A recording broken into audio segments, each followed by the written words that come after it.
On m'a dit que j'étais nul à l'école. Comment ma dyslexie est devenue ma force.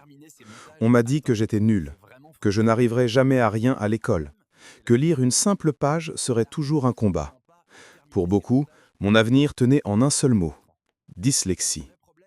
Pendant des années, j'y ai cru. J'ai cru que j'étais bête, cassé, moins que les autres.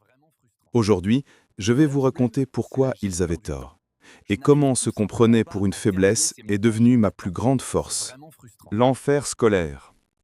Tout a commencé par cette honte qui te brûle de l'intérieur. J'étais en CE1. La maîtresse, Madame Dubois, distribue un livre. C'est à mon tour de lire à voix haute. Je fixe la page Léo, et les c'est à lettres toi. se mettent à danser. Ce n'est pas un texte, c'est une soupe de symboles noirs qui se moquent de moi. Le B devient un D, le P se transforme en Q. Je bégaye, j'hésite, je devine un mot sur deux. Le silence dans la classe est assourdissant. Puis un ricanement, puis un autre. Regarde-elle, le bébé Mon cœur pleure. tape tellement fort que j'ai l'impression que je vais étouffer. C'est ridicule. La maîtresse finit par Tellement lâcher moche avec quand un tu soupir pleures, Léo. d'exaspération. Léo, on va s'arrêter là. Suis avec ton doigt pendant que Chloé lit. Ce moment, je l'ai revécu des dizaines de fois. Chaque dictée était une angoisse. Chaque copie rendue, un océan d'encre rouge. Mes notes étaient catastrophiques. Très vite, on m'a collé une étiquette. Léo, le rêveur. Léo, le lent. Léo, le paresseux. À force de l'entendre, j'ai fini par le croire. Le plus dur, ce n'est pas ce que les autres pensent de toi. Le plus dur, c'est le jour où tu commences à penser la même chose. À la maison, c'était l'incompréhension. Mes parents m'aimaient, mais ils étaient perdus. Ils me répétaient « Mais Léo, on sait que tu es intelligent. Fais un effort !» Des efforts, j'en faisais. Je passais 2 fois plus de temps sur mes devoirs pour des résultats 2 fois moins bons. Je me sentais défectueux. Comme si tout le monde avait reçu le mode d'emploi pour apprendre et qu'on avait oublié de me donner le mien. L'école, qui devrait être un lieu de découverte, était devenue ma prison. Je n'étais pas seulement en échec scolaire, j'étais en échec avec moi-même. Le point de rupture, la révélation. L'adolescence a été le point de rupture. Les difficultés s'accumulaient, les matières se compliquaient, et mon estime de moi était au ras du sol. Après une énième réunion catastrophique avec mes profs, mes parents ont décidé de me faire passer des tests. Je me souviens de ce cabinet, une orthophoniste très douce, qui me faisait lire, écrire, assembler des puzzles. Pour la première fois, on ne me jugeait pas, on m'observait, on cherchait à comprendre. Puis le verdict est tombé. Le mot a été prononcé. Léo, tu es dyslexique. Sur le moment, j'ai pris ça comme une sentence. Un mot médical, froid, lourd. Handicap, trouble, différence. Je me voyais déjà catalogué à vie. Mais très vite, une autre émotion a tout balayé. Le soulagement. Je n'étais pas bête, je n'étais pas paresseux.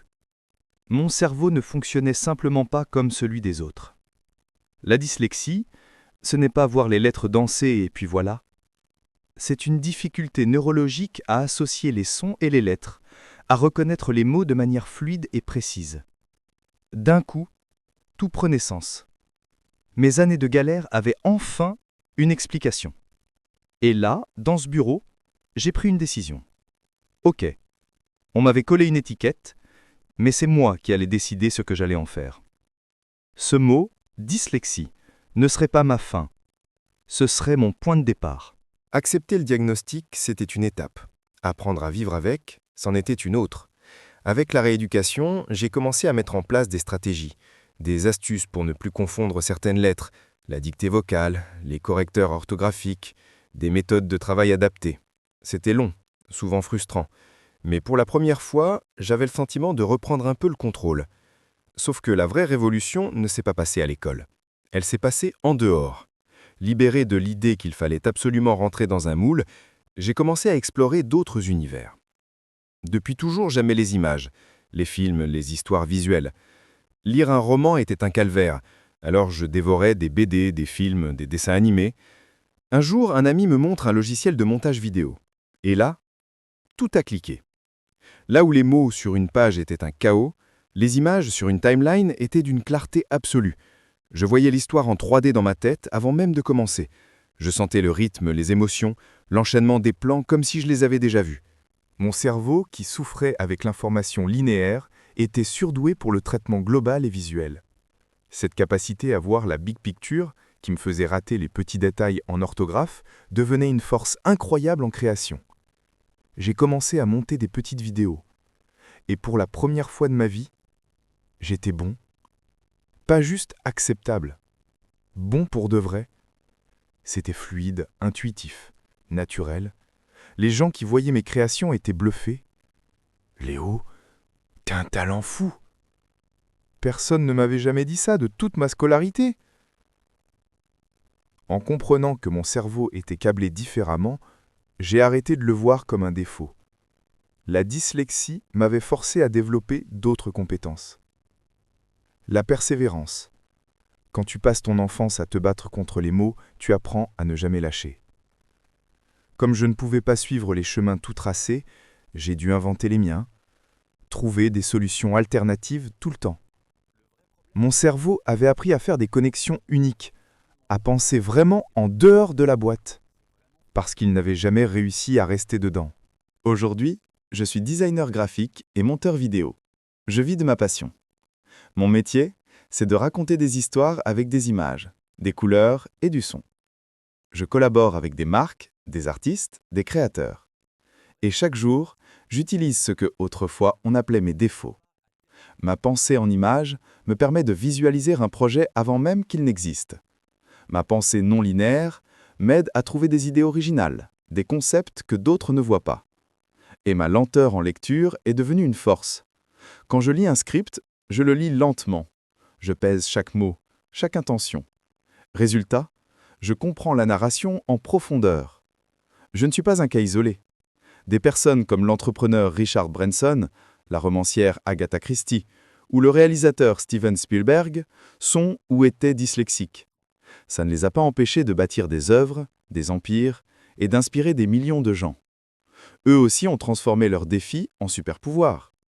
Aujourd'hui, je peux le dire sans hésiter. Si je réussis dans mon domaine, ce n'est pas malgré ma dyslexie, c'est grâce à elle. Elle m'a rendue plus résiliente, plus créative, plus empathique. Elle m'a forcé à chercher ma propre voie, celle qui correspond à mes talents uniques. La plus grande ironie, c'est que mon métier consiste à communiquer, à être clair, à faire passer des messages. Moi, le gamin qui ne savait pas aligner 3 phrases sans faute, j'aide aujourd'hui les autres à s'exprimer. C'est la plus belle des revanches. L'école m'avait dit que j'étais nul, simplement parce que je ne rentrais pas dans ces cases. Mais la vie est tellement plus vaste qu'une salle de classe. Votre valeur ne se mesure pas à vos notes, ni à votre vitesse de lecture, ni au nombre de fautes dans une dictée. Votre valeur se mesure à votre singularité. Si vous êtes parent d'un enfant dyslexique, ou si vous êtes vous-même en difficulté, retenez bien ceci. Vous n'êtes pas cassé. Votre cerveau est simplement câblé différemment. Et cette différence, cette vision unique du monde, c'est un cadeau.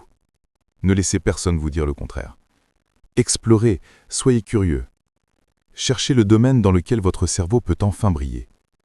Votre différence est votre plus grande force. Si cette histoire résonne avec la vôtre, si elle vous fait penser à quelqu'un, partagez-la.